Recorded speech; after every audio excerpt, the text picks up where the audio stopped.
صاحب نے وہ یاد دلا دیا، جب پرانے وقتوں میں بلیک اینڈ وائٹ مووی ہوتی تھی تو وہی ڈاکو پھر ڈاکے میں ساتھ جا رہے ہیں، تو لہٰذا یہ جو سیاسی پارٹیاں ہیں نا، میں نہیں سمجھتا کہ یہ ایک پہلے کویسچن میں بتا سکیں کہ ہم کتنی پارٹیاں بدل چکے ہیں. واہ واہ واہ، نہیں بتا سکتے. ان کو اپنی ہسٹری خود یاد نہیں رہی.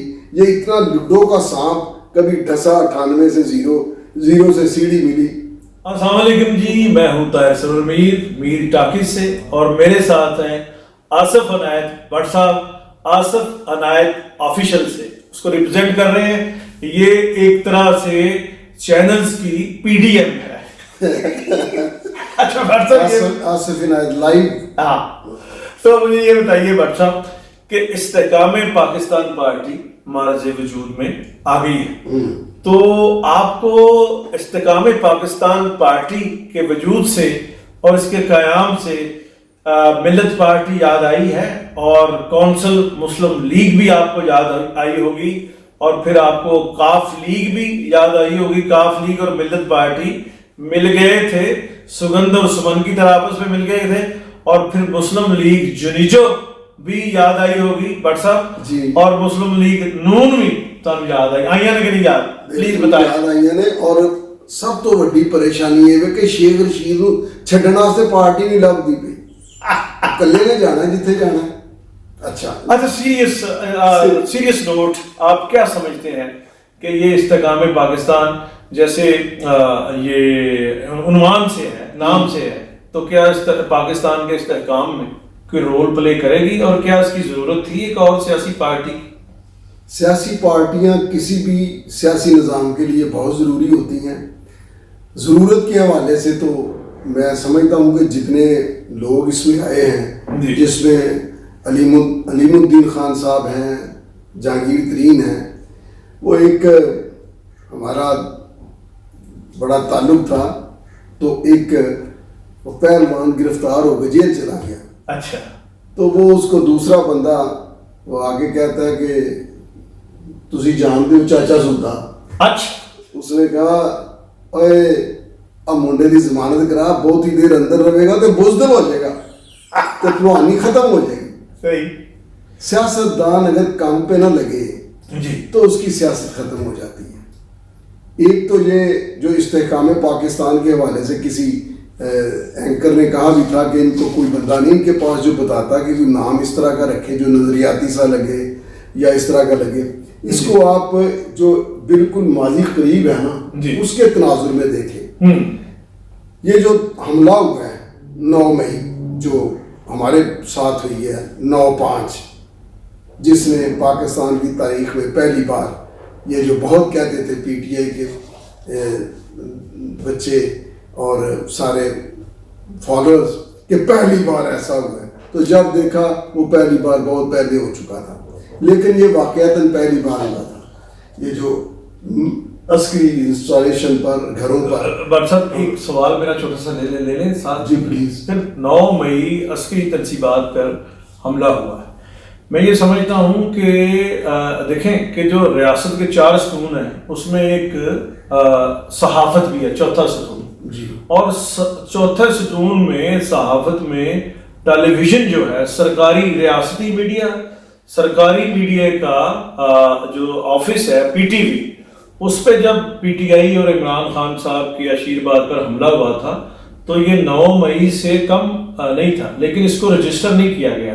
ہمارے ہاں بھی ڈسکریمنیشن رہتی ہے کہ اگر عسکری تنصیبات پہ حملے کو میں مذمت کرتا ہوں، لیکن اس سے پہلے میں پاکستان ٹیلی ویژن پہ حملے کو مذمت کرتا ہوں، اور اس سے پہلے میں پارلیمنٹ پہ جو شلواریں ٹکائی گئی تھی اس کی میں مذمت کرتا ہوں. صرف اس کو سانحانہ بنایا جائے، 9/5 نہ بنایا جائے، وہاں سے بھی شروع ہوا جائے. اور جب فوجیوں اور سویلین کے بچے مارے گئے تھے وہ بھی اس سے بڑا سانحہ تھا، اور ہماری تو سانحوں سے پورا کیلنڈر ہی سر پر گیا.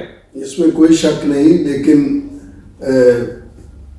میرے آپ کالم دیکھ لیں، میرے آپ پرانے جو بھی آج میں نے 1.5 سال پرانا ویلاگ دوبارہ دوستوں میں شیئر کیا ہے جی، الحمدللہ وہی کچھ ہوا ہے جو تب کہا تھا. کوئی علم نجوم نہیں ہے، تاریخ ہماری لیبارٹری ہے, ٹھیک, ہم دیکھتے ہیں کہتے ہیں یہ ہوگا, ٹھیک, اور یہ جو چل رہا ہے اس وقت یہ ہم نے دیکھا ہوا تھا. فرق صرف اتنا ہے کہ جو پرسنالٹی ڈس آرڈر ہے نا, جی, اگر کسی لیڈر میں آ جائے تو وہ تباہی ہوتا ہے. صحیح. سسٹم میں رہتے ہوئے میں نے ایک دن پروگرام سنا, وہ شمع جنیجو صاحبہ ہیں, وہ کہتی ہیں کہ میں اپنی کلاس میں کھڑی تھی, وہ پولیٹیکل سائنس کی آکسفورڈ میں, تو ٹیچر یکدم خاموش ہو گیا, تو پھر کہنے لگا کہ 100 سال بعد ہم میں سے کوئی زندہ نہیں ہوگا. یہ 2012 کی وہ بات سناتی ہے. جی. تو اس نے کہا میری جگہ جو پروفیسر کھڑا ہوگا وہ آصف علی زرداری کو پڑھا رہا ہوگا کہ کس طرح نامسائل اور مخالف حالات نے اس نے پولیٹیکلی سروائیو کیا. بات یہ ہے کہ جیسا سسٹم دیا گیا ہو, جس سسٹم میں ہم رہتے ہیں اس کے اندر ہی جدوجہد ہوتی ہے. اس سے ٹکرانے کے حوالے سے میں سمجھتا ہوں کہ پیپلز پارٹی سے بڑھ کر کوئی بھی نہیں ٹکرایا.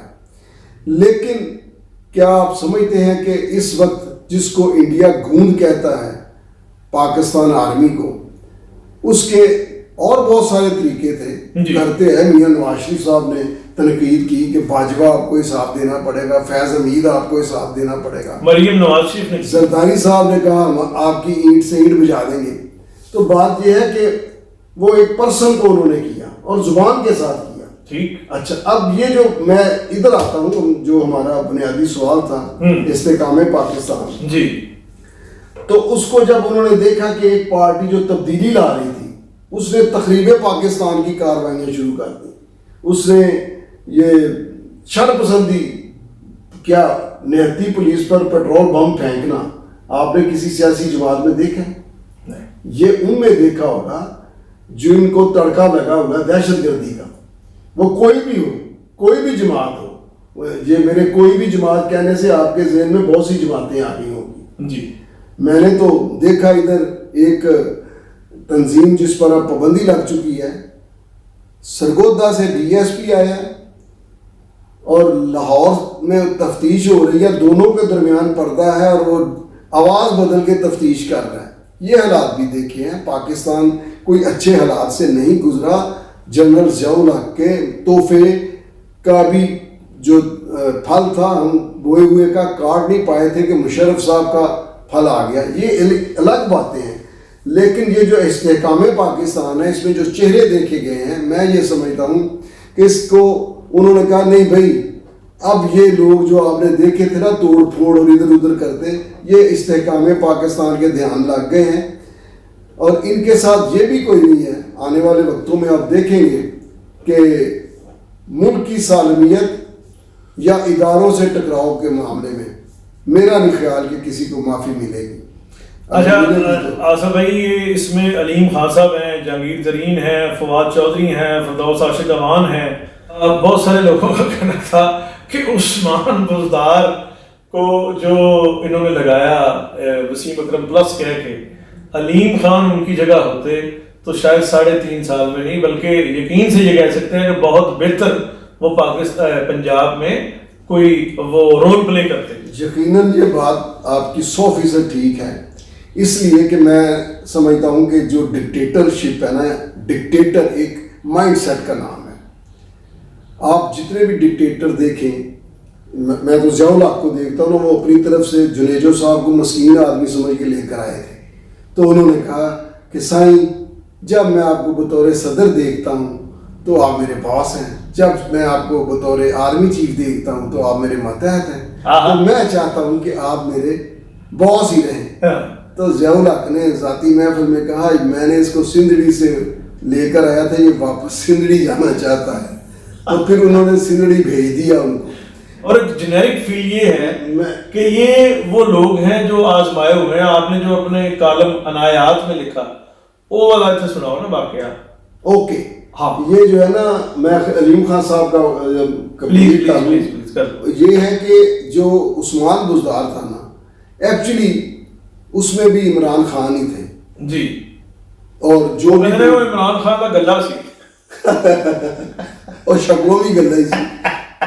اچھا جی, وہ میں نے ممیر صاحب نے وہ یاد دلا دیا, جب پرانی فلمیں تھی نا ان میں ڈاکو میں بڑی رغبت فیل کی کرتے تھے لوگ. یعنی وہ سمجھتے تھے کہ ڈاکو جو ہے ہمارا نمائندہ ہے، کہ وہ ڈاکو جو جاگیردار کو لوٹتا تھا، رابن ہوڈ کی جو کہانی جو وہ والا ڈاکو، صحیح، ہیرا موتی، شیر خان، سلطانہ ڈاکو جو وہ امیروں کو لوٹ کے غریبوں میں بانٹتا ہے، غریب بھی اپنے ہی اچھا اس میں جب ڈاکو ڈاکہ مارنے جاتا تھا نا تو رستے میں پولیس والے بھی ہوتے تھے، تو انہوں نے مقابلہ ہونا، مقابلہ ہو جاتا، گولیاں چلنی، تو ایک ڈاکو جس کی موت کی جو تلخی ہے نا اس کی آواز میں بڑک بھی شامل ہوتی تھی، وہ اس مکسچر کے ساتھ، آمیزش کے ساتھ وہ گرتا اور مر جاتا، یعنی وہ پولیس مقابلے میں پار ہو گیا۔